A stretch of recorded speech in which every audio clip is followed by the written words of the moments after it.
Cantor Audio, a division of Recorded Books, presents Most Dope, The Extraordinary Life of Mac Miller, by Paul Cantor, narrated by Paul Cantor. For my wife and daughter, my extended family, and most importantly, you. Author's Note. In 2009, long before anyone really knew who Mac Miller was, I received a message from a gentleman named Arthur Pitt, who was working as a publicist for an up-and-coming independent record label out of Pittsburgh called Rostrum Records. The label was the brainchild of Benji Grinberg, a former assistant to legendary record exec L.A. Reid, and had endured some early struggles with an artist they were trying to break. His name was Wiz Khalifa. Very early in Wiz's career, August of 2006, I interviewed the baby-faced rapper for a short profile that was to run in a forthcoming issue of XXL magazine, at the time, hip-hop's most important publication. Capable of minting stars overnight, XXL was initially enthusiastic about Wiz, but after my article was written, they changed their mind and declined to publish. He just wasn't popular enough yet. But there I was that day, some years later, sitting alone in my Staten Island apartment when my AOL Instant Messenger alerted me to a new message from Arthur, who most everyone colloquially referred to as Artie. Rostrum had gone to the mat with Wiz, and after numerous independent releases and a botched deal for him with Warner Brothers Records, Wiz was beginning to experience real success. Artie wanted me to check out a new artist he was working with. He sent me a YouTube clip. In it, a young rapper, a white kid no less, sat with the camera close to his face, freestyling aggressively in a pained effort to impress anyone who might be watching. "I'm thinking of working with this kid," Artie said. "Tell me what you think." Back then, I was already half a decade into writing about rap music. With a popular blog that I penned on XXL's website, and freelance work for outlets like Vibe, Complex, and MTV, to say nothing of my work as an aspiring record producer, music industry people were always asking me to check something or someone out. A tough critic who had been a hip-hop obsessive since the early 90s, I was often let down by what I heard or saw, and I expected very little from what Artie had sent me. I considered Artie a friend, and I liked Wiz Khalifa, but I wasn't terribly impressed with some of the newer artists Artie was working with. That day, though, when I pressed play, I immediately thought the rapper before me, Mac Miller, had bars that, at a time when being super lyrical was not trendy, he was clearly an above-average lyricist using the most time-honored tool of the hip-hop trade, the freestyle, to make his name known. Moreover, there was a kernel of something there. He was young, still in high school, but you could see a spark, the undeniable and indefinable it factor that the music industry is built on. I told Artie he should work with him, and while I'm certain I wasn't the only person he consulted for advice, he wisely decided to do so. Unlike Wiz, Mac took off quickly. It seemed that as soon as Rostrum began working with him, he was everywhere. I couldn't help but feel that so much of the work the label had done with Wiz had helped Mac out. In the end, though, a label was only as good as the artist on its roster, and Mac was an unbelievable talent. He could write, produce, perform, and so much more, but even that is often not enough to turn someone into a star, let alone a legend. What set Mac apart, I think, is that he was genuinely interested and enthusiastic, perhaps to an unhealthy degree, about what he did. He seemed to be unflinchingly nice and charismatic, a genuine human who endeared himself to everyone he met. But the thing that made him truly great, the thing that allows his name to echo from this generation to the next and beyond, is that he just wanted it more. He wasn't afraid or embarrassed or too cool to say he wanted to be great. And he didn't just want to be great for himself. He wanted to be great for you, for me, and for everyone else. He also saw greatness in other people, wanted it just as badly for them even when they did not want it bad enough for themselves. Life, to him, was something you had to live to its fullest potential. I met Mac a few times. We didn't have a close relationship, though I have no doubt that between our mutual friends and my profile as a writer, he was aware of me in some regard. He was complimentary when I reviewed his second album for Vibe, which I appreciated, especially because it wasn't the most flattering review.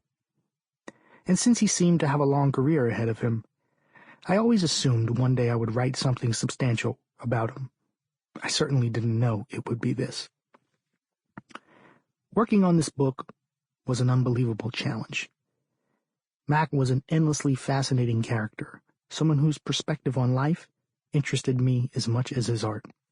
He seemed to have grown up in public and was open about many of his struggles. But when he died on September 7th, 2018, I, like many others, felt it was a terrible tragedy. He had just released the best album of his career, Swimming, and there were still so many questions unanswered.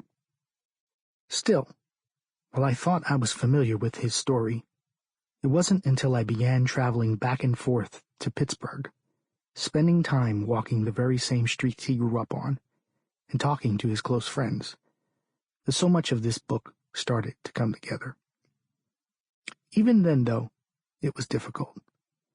The pain of having lost him was still so raw for many, and the challenge of asking people questions was something that I, for one of the first times in my life, had moral concerns about. Too soon, I seemed to keep telling myself, it's too soon. But then I noticed something. Despite what my inner voice was telling me, the people I had reached out to for interviews kept wanting to talk. The pain of losing their friend, Mac Miller, was still fresh, but they wanted to share. They had all these memories, all these experiences, all this life that they had lived with him. Not all of it was good. Some of it was bad, and of course some of it existed in that vast space in between. However, the thing that really drove home how important this book was to write, how essential this book was to write, came on the 1-year anniversary of Malcolm's passing. That night, there was a party held in his honor. It was in Pittsburgh, and his longtime DJ, Clockwork, was manning the decks. All proceeds were being donated to the Mac Miller Fund, a charity that supports programming, resources, and opportunities to youth from underserved communities, helping them recognize their full potential through exploration in the arts and community building. After spending the duration of the party inside the venue, enjoying the music, as one is wont to do, I ventured outside and began interviewing many of Mac's fans. These were Mac-heads, as they are colloquially known, some new, some old, but all of them sharing between them an undying passion for Mac Miller and his art. Perhaps because of the date, it being the anniversary of his death, emotions were running high, and the stories being shared moved me to such a degree that, till this day, still reverberate. These were stories about how Mac's music had saved their lives, how at their lowest moments, when they felt that they were at the end of their rope, they heard his voice, something he said, something he too seemed to be going through, and felt a sudden urge to keep on living. I too knew what those moments felt like, and I too knew what it felt like to receive a sign. I made the decision that night that I would continue working on this book, writing this book, finishing this book, and ultimately publishing this book, because I knew what stories and biographies did for me once, how, even in the moments when they became uncomfortable, they provided a third dimension of understanding about the lives and times of whomever in that moment I was reading about. That understanding brought so much to my life and helped me in times of need, just as I know Mac Miller's music had done for other people. A quick note. Before you move on to the story itself, let it also be known that this book was written without the participation of Mac Miller's family and estate. With respect to their grieving process, they were approached very early on with the hope that, at least on my behalf, they would ultimately contribute. They opted not to, and I respected that. Nevertheless, many people close to Mac chose to participate, and I appreciate them for it. So, although as the author my name is on the cover, this book is not for me. This book is for you. You are a Mac Miller fan, or you are a music fan, or maybe you are simply an inquisitive person who wants to read more about a dynamic individual. Know this. Mac Miller was a complex guy, a rapper who spent his life using his art to explore the space between his own madness and genius. All the while he battled untamable forces inside him that were beyond his control. Now, we may not all be mad geniuses, but on that last note, I'm certain many can relate. Paul Cantor, 3:14 a.m., August 10th, 2021. Prologue. On May 17th, 2018, Mac Miller was at a bar. He was out with friends, knocking back a few drinks. To him, it may have seemed like just another day, but to the public, Mac at a bar was odd. A year earlier, he would not have been there. A year earlier, things were different. Back then, he was in a good place. He was dating one of the most famous singers in the world, Ariana Grande, and he was happy. The Divine Feminine, his fourth album, released in the fall of 2016, had been well received, and he had just performed at Coachella, a career highlight. Most importantly, though, after years of substance abuse, that part of his life was behind him. It's amazing, he said. I am actually completely sober for the first time. This was a revelation. For much of his career, it seemed, he had been under the influence of one substance or another, but he always appeared to have things under control. He did drugs, a longtime fan who got to know him socially told me, but it wasn't an addiction. It was a lifestyle. The lifestyle had brought him tremendous success. At the time, he had released 4 studio albums, numerous mixtapes, and countless collaborations, earning him worldwide fame, millions of dollars, and a legion of die-hard fans. He had started independently with Rostrum Records, then moved to a major label, Warner Brothers, inking a $10 million deal. But success hadn't come easy.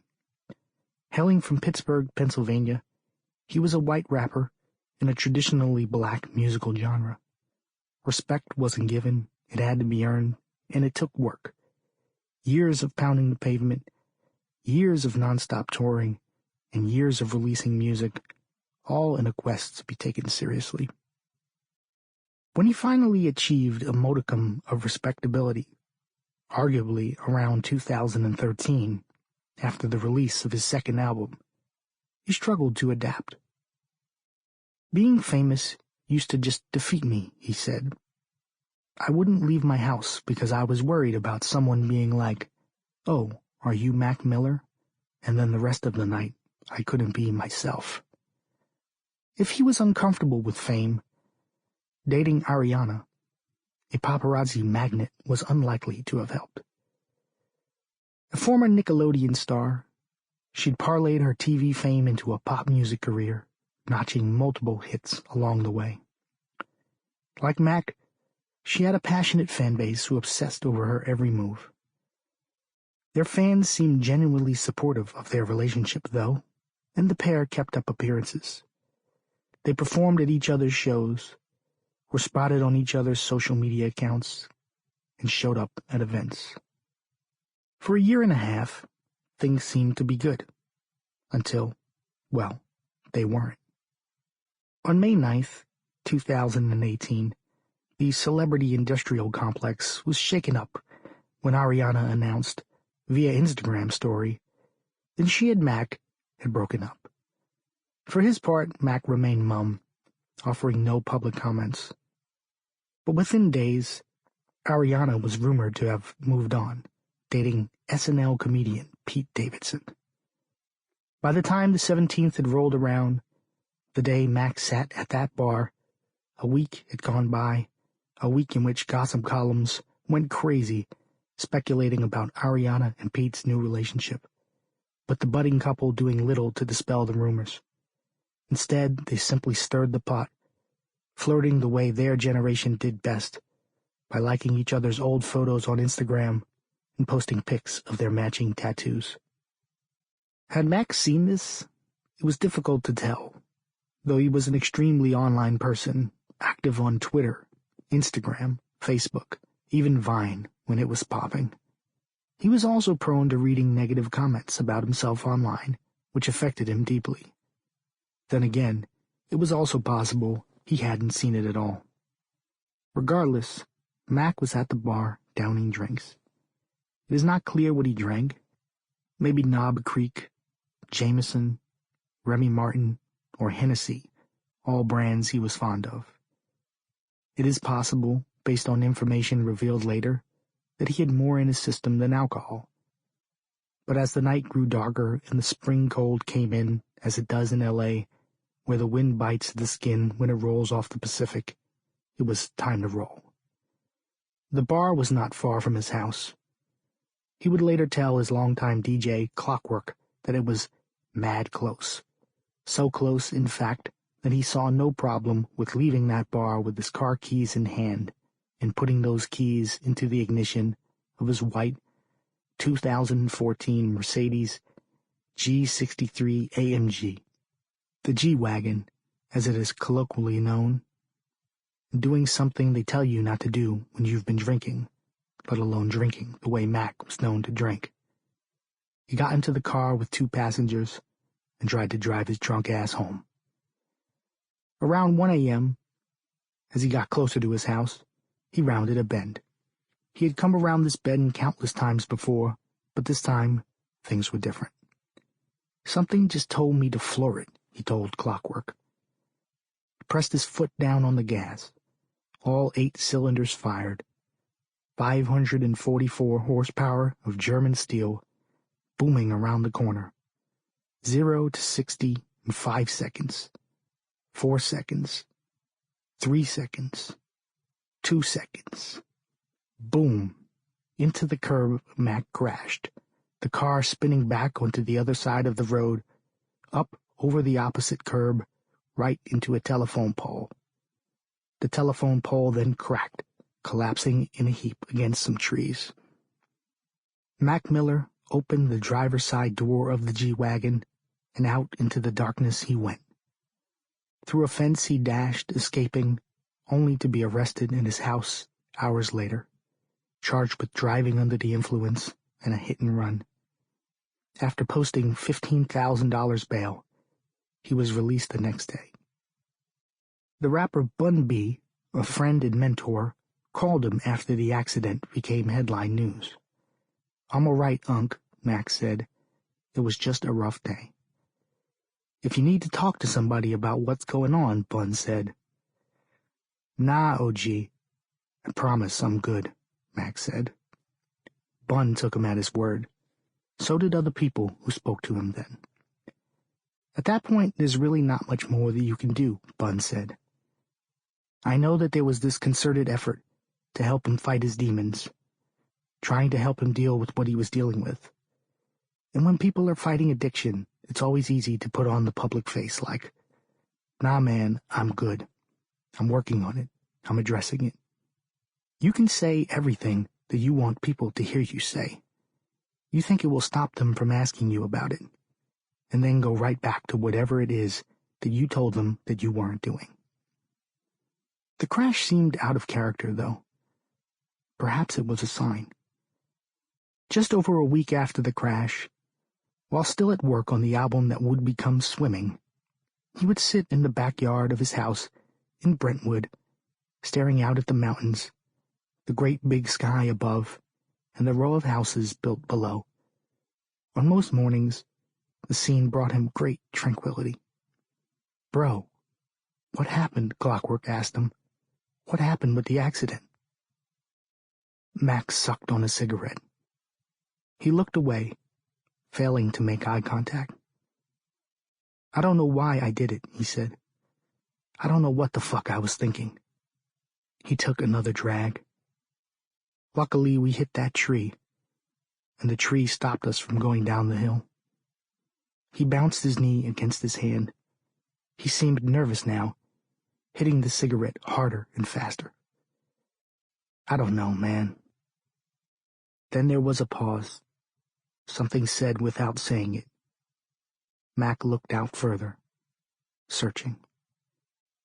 "You ever feel invincible?" he said. More silence. "I just felt invincible." 1. In Point Breeze, Pittsburgh, the leafy streets are clean, the air quiet and peaceful. Stately homes dot neat, well-manicured blocks. The most visible hardship here, you'd think, is the never-ending saga of maintaining one's lawn. This neighborhood is filled with children and dogs, one resident told me. Everyone wants to live in Point Breeze. Some of the wealthiest people in the history of the United States live there, said Arthur Pitt, a Point Breeze native who, depending on whom you're talking to, can lay claim to having been the one to discover Mac Miller. It fluctuates. From the wealthier side, if you cross the main avenue, it's not as wealthy. It's a mix. Point Breeze is an interesting place. Indeed it is.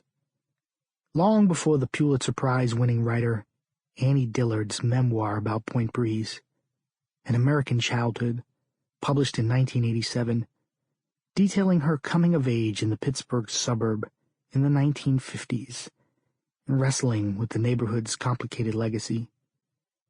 And long before doctors, lawyers, and politicians, today's upper middle class, called it home, Point Breeze was just a bunch of trees in the midst of a great, unsettled wilderness. Historians traced its post-Native American history to 1758, when it was settled by Europeans. Back then, the neighborhood was neither breezy nor pointy, but there was a hotel, the Point Breeze Hotel, that stood at the center of present-day Fifth and Penn Avenues.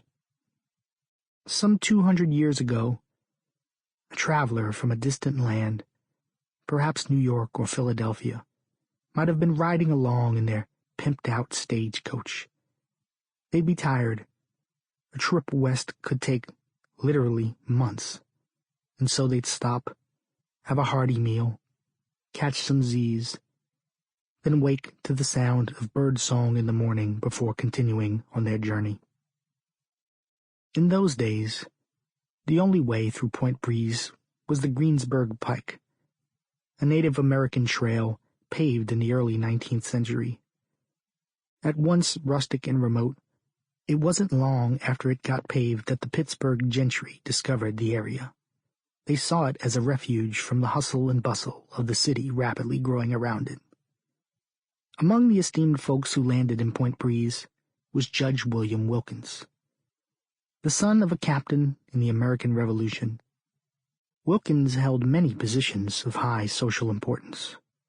He was president of the Bank of Pittsburgh, a member of the House of Representatives, a senator, congressman, secretary of war, even the U.S. minister to Russia. In his day, he was kind of a big deal.